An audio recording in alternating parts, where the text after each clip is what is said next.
Every fall, on a 2-lane road in the hills of southeastern Ohio, a school bus pulls over, and a group of kids climbs down into a steel bucket, big enough to swallow the bus they just stepped off. Most of them have no idea they're standing inside a headstone. That bucket is all that's left of the largest machine that ever moved across the surface of the earth.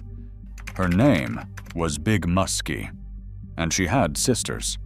The Silver Spade, the gem of Egypt, machines so big that one of them once buried an interstate highway and walked across it in a single night. Today, every one of them is gone, except for that single piece. We wanted to know how a country scraps the biggest things it ever built, and what's actually still out there. So we checked. And the first thing we found is that almost everything you've heard about these machines is missing the real story. Because this was never about one giant. It was about a whole family of them, living in the same stretch of Ohio hills and dying one by one. Let's go back to where they lived. Drive east from Columbus, and the land starts to fold. This is Appalachian coal country. Belmont, Harrison, Morgan, Muskingum counties, and underneath these hills sat some of the dirtiest, most valuable coal in America. Not the brown lignite people sometimes call it. This was high-sulfur bituminous coal, the Pittsburgh No. 8 seam, the Meigs Creek No. 9, buried 100 feet or more under solid rock. To reach it, you didn't dig a tunnel. You lifted the entire landscape off the top of it. And to lift a landscape, you needed machines that had never existed before. So the coal companies ordered them, one by one, each bigger than the last.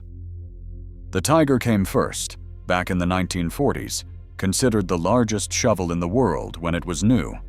Then the Mountaineer in 1956, 16 stories tall, the first of what people started calling the super strippers.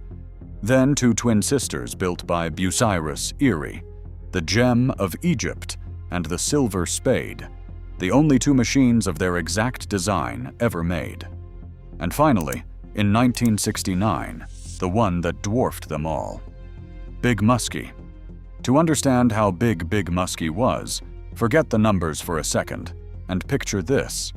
On the day she was dedicated, in May of 1969, the entire Morgan High School marching band stood inside her bucket. The whole band. Instruments, uniforms, everyone with room to spare. That bucket could hold 2 Greyhound buses parked side by side, and the machine, hanging it off the end of a boom, longer than a football field, weighed 27 million pounds. Now here's the part that got our attention, because it's the story every other video gets wrong. If you've heard anything about these machines, you've probably heard that the biggest one crossed an interstate highway. It's the single most repeated fact about Ohio's giant shovels. And it's wrong. Big Muskie never crossed a highway. Neither did the famous gem of Egypt. We went looking for what actually happened, and the truth is stranger than the legend. If you want to know which machine really crossed that highway, and how, stay with us. And if a story like this is worth getting right, hit like and subscribe. It takes 2 seconds, and it tells us these stories matter. Here's what really happened. Back in 1964, the state of Ohio signed an agreement with the Hanna Coal Company. Interstate 70 was about to be cut straight through Hanna's coal fields, stranding millions of tons of coal on the far side. So instead of paying Hanna for the loss, the state gave them something unusual: the right to walk their machines across the finished interstate up to 10 times over the next 40 years. For years, nobody used it. Then, in the winter of 1973, the coal on the south side of Interstate 70 finally had to come out. And on January 4, 1973, the state of Ohio shut down an interstate highway so 2 machines could walk across it. But it wasn't Big Muskie, and it wasn't the gem. It was the Mountaineer and a shovel called the Tiger. Together, more than 10 million pounds of machinery. Crews built an earthen ramp of dirt right over the freeway, 6 feet high. Traffic was detoured onto Old Route 40, and in the pre-dawn dark, moving at about 3 miles an hour, the giants crawled across the interstate and down the other side. By the time rush hour came, the highway was cleared and reopened, like nothing had happened. The Gem of Egypt was supposed to make its own crossing later that year. It never did. The coal company quietly swapped it out. Some say because the gem had become too famous, drawing national protesters and a Smithsonian magazine spread, and they didn't want the biggest, most photographed machine at the center of it. Because by 1973, these machines had become the enemy. For a while, they'd been a point of local pride. When the Gem of Egypt first fired up in January of 1967, the coal company threw an open house at the Egypt Valley mine, and an estimated 25,000 people showed up. Families drove in from Cleveland, from Akron, from out of state, just to stand at the base of a machine 20 stories tall and watch it take a bite of the earth. The company handed out cheerful pamphlets promising that when the mining was done, the torn-up land would become parks, lakes, even ski slopes. The reality outside the pit was harder. Strip mining left high walls, spoil piles, and poisoned water. There is a photograph, taken in 1973 for a federal environmental project, of a woman named Mary Workman standing in front of her Ohio home, holding a jar of water from her own well. The water is undrinkable. She'd filed a damage suit against Hannah Cole, and she was hauling clean water from miles away because the mining had ruined her spring. That photograph became one of the most famous images of what these machines cost the people who lived beside them. So there were really two truths at once. These were engineering marvels that Americans drove for hours to admire. And they were tearing apart the homes and water of the families who lived in their shadow. Both of those things were true, and both of them are part of why the giants didn't last. If you're enjoying this, take a second to like and subscribe. It genuinely helps these stories reach more people. Let's talk about how they actually worked, because it explains why they were impossible to replace. Big Muskie didn't roll on tracks. She walked. 2 enormous steel shoes, each one bigger than a house, lifted her 27 million pound body and shuffled it forward, about 1.5 inches every second. It took the better part of a day to move her a 1/4 mile. And for something that size, the strangest thing about her was how quiet she was. People expected a machine that big to roar. Instead, standing near her, what you mostly heard was the hum of her fans, the reeling of cable, and then the deep crash every time the bucket let go of its load. A 27 million pound giant that moved through the hills, almost like a ghost. The power that ran her came from a setup almost nobody talks about. Big Muskie fed a power plant, and that same power plant fed Big Muskie. The coal she uncovered rode to the Muskingum River power plant on a private railroad the coal company built just for this. And here's the detail that stopped us cold. That railroad was the first fully automated driverless railroad in the United States. The trains had no crew. They were pulled by 2 electric locomotives that General Electric built exactly twice, only for this line and nowhere else. Coal came out of the ground, rode a robot train to the plant. The plant made the power, and the power walked the machine that dug the coal. A closed loop, running in the Ohio hills, decades before anyone used the word automation. One operator ran the whole thing, using 2 hand levers and a pair of foot pedals. Think about that. A machine that could lift 300 tons of earth in a single bite, controlled by one person's hands and feet. The men who ran it will tell you it wasn't about strength. It was about touch. You didn't muscle a machine like that. You supervised it. But that scale came with a price nobody could see coming. And in 1973, that price was a life. A 26-year-old named Charles Mitchell, or Sonny as everyone called him, was called in on his day off, on overtime, to help repair Big Muskie, a former high school basketball star, a brand new father. While he was working, a pinion gear weighing around 3,500 pounds gave way and came down on him. He didn't survive. These machines built monuments to American power, but the people who kept them alive were working within inches of forces that didn't forgive mistakes. So what killed the giants? Not one thing. A wall of them, all arriving at once.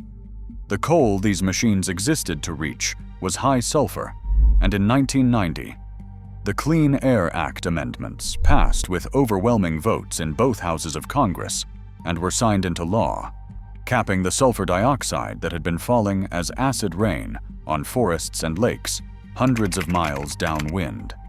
Almost overnight, the dirty, high-sulfur Ohio coal these machines were built for became a liability. Power plants started buying cleaner coal shipped in from Wyoming instead. And then came the second blow.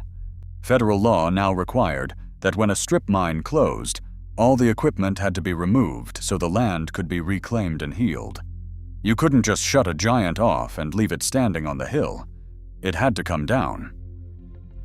So the very machines that had lifted the landscape were now legally condemned to disappear from it. One by one, they went. The Gem of Egypt was the first to fall. She dug her last in 1988, and then something quietly brutal happened to her. Rather than scrap her all at once, they cut her apart for pieces. Parts stripped out of the gem's body to keep her twin sister, the Silver Spade, running a few years longer. The gem was cannibalized to keep the spade alive. By 1991, she was gone entirely, dismantled along a state route between two small Ohio towns. The Silver Spade held on the longest. She kept digging until 2006, the last of the giant stripping shovels still doing the job she was built for. And here is where a group of people decided they'd had enough of watching these machines vanish. If you want to know whether they saved her, stay with us to the end. This is where the story turns. Back in 1992, a group had formed with a single mission: to save the Silver Spade and turn her into a museum, the way Kansas had saved a smaller shovel called Big Brutus, which still stands today as a monument you can walk through. For years, they prepared. They raised money. They lined up a plan. And when the spade finally broke down in the spring of 2006, a crack in the massive ring she pivoted on, a break that couldn't be repaired, they were ready to make their case. They raised $800,000. Here's the heartbreaking part. That was actually more than the scrap company was reportedly paying for her. But the coal company that owned the spade wanted $2.5 million, $700,000 for the machine itself, and another $1.6 million to cover the specialized reclamation of the pit she stood in. The group couldn't close that gap. And so, on February 9th, 2007, a salvage crew wired explosives to the cables holding up the Silver Spade's boom and dropped it. That blast ended any chance of saving her. Within weeks, she was cut apart. But we checked what happened next, and this part almost never gets told. The Silver Spade did not vanish completely. Before the torches finished, her entire operator's cab was saved. The seat, the foot pedals, the hand controls, exactly as her last operator left them. One of her buckets was saved too. They were donated to a small reclamation park in Harrison County, near Cadiz, Ohio, where they sit today. If you want to put your hands on the controls of one of the largest machines that ever worked American ground, you still can. It's just not where most people would ever think to look. Which brings us back to that bucket on the hill. When Big Muskie was shut down in 1991, she sat idle for 8 years while people tried to save her too. More than $200,000 was raised to buy out the salvage contract and turn her into a tourist center. But the same forces that doomed the Spade doomed her. The reclamation law, the liability, the millions it would cost, none of it added up. And in 1999, a demolition crew brought her down. They used shaped charges to cut the 5-inch cables holding her boom, and a boom longer than a football field came down in a blast that lasted only a few seconds. The whole machine, worth $25 million when she was built, sold for less than $700,000 a scrap. For the people of those Ohio counties, it wasn't a demolition. It was a funeral.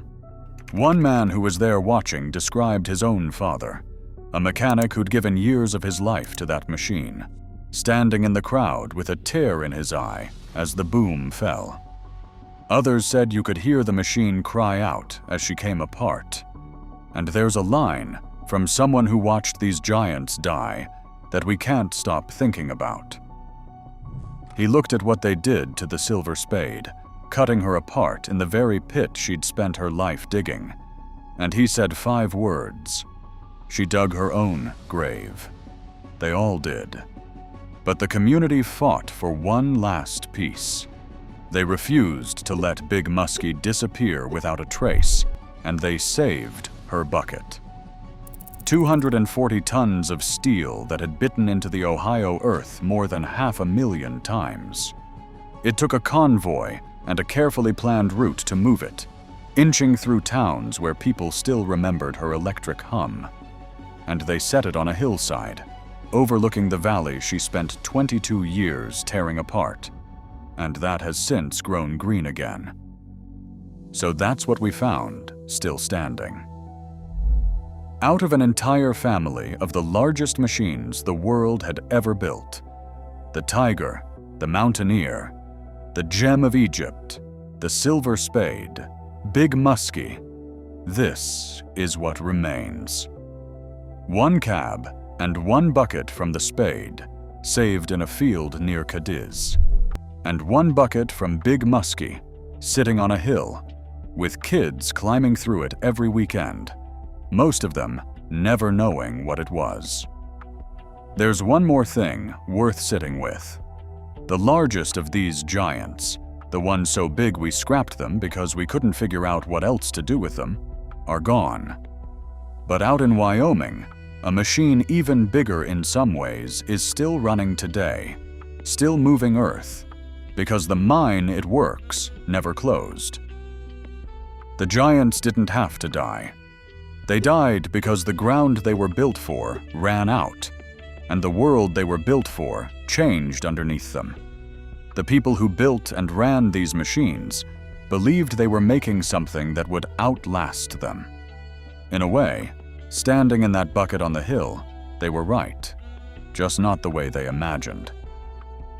If you made it this far, we would love to know. Is there a machine like this near where you grew up? One that is gone now, but people still talk about? Tell us in the comments where you are watching from.